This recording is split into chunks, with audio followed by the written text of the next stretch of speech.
என்னங்க இது இவ்ளோ பேர் இருக்கு ஒரு ஈவென்ட்ல பாவனா ஈஸியா யோகி பாபு ட்ரிகர் பண்றாங்க. நீங்க யோசிக்கிறமே நான் யோசிக்கல. அப்படியே நான் பின்னாடி அவனை உள்ள விடாதீங்க, சேர் போடாதீங்கன்ற மாதிரி நான் யோசிச்சேன். நேத்துல இருந்து சோஷியல் மீடியால இந்த வீடியோ தான் வைரல் ஆகிட்டு இருக்கு. நீங்க ரொம்ப நல்லவர் தான், நல்ல மாதிரி தான் யோசிச்சு. அது கொஞ்சம் நல்லா சிரிச்ச மாதிரி சொல்லு. அதெல்லாம் அப்படியே நல்லவர் தான், குழா சண்டை போடுற மாதிரி. பத்தாவதுக்கு போகும்போது மைக்க கொடுங்க சார்னு சொல்லிட்டு அதை புடுங்கிட்டு வர போறாங்க. ரொம்ப தங்கச்சி சந்திக்கலாம். நன்றிமா தங்கச்சி. மைக்க கொடுங்க சார்.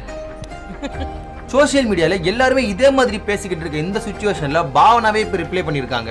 தப்பான ரீசன்காக இந்த வீடியோ வைரல் ஆகுறத பாக்கும்போது எனக்கு பயங்கர ஷாக்கிங்கா இருக்கு. சிஎஸ்கே கேம்ஸ் இல்லனா வேற ஏதாவது ஈவென்ட்ல நாங்க எப்படி பேசுறோம்ன்றத பார்த்தாலே உங்களுக்கு புரியும். நாங்க எப்பவுமே ஃபன் பண்ணிக்கிட்டே இருப்போம். அதை தான் நாங்க பண்ண ட்ரை பண்ணேன். அதை அவரும் புரிஞ்சுக்கிட்டு நல்லாவே ரெஸ்பாண்ட் பண்ணாரு. எங்க ரெண்டு பேருக்கும் ஒருத்தர் நல்லாவே தெரியும். இந்த மாதிரி நிறைய மொமெண்ட்ஸ் நாங்க ஷேர் பண்ணிருக்கோம். ஆனா சில யூஸ்லெஸ் பீப்புள் இதை பெரிய பிரச்சனையா மாத்தி எங்களுக்குள்ள கற்பனையான ஈகோ பிரச்சனையை உருவாக்க ட்ரை பண்றாங்க. உண்மையாவே நாங்க நல்லா தான் இருக்கோம். அந்த நிகழ்ச்சி அப்புறமா அதை பத்தி பேசி சிரிச்சுக்கிட்டு இருந்தோம். இல்லாத இடத்துல வெறுப்பை உருவாக்க வேண்டாம்னு பாவனா சொல்லியிருந்தாங்க. அந்த வீடியோவை நல்லா பார்த்தா தெரியும். பாவனா மைக்கை கேட்கறதுக்காக கையை நீட்டுறாங்க. யோகி பாபு தெரியாம கை கொடுக்குறாரு. அதுக்கப்புறம் தான் பாவனா மைக்கை கொடுங்க சார் அப்படின்னு வாங்கிட்டு போறாங்க.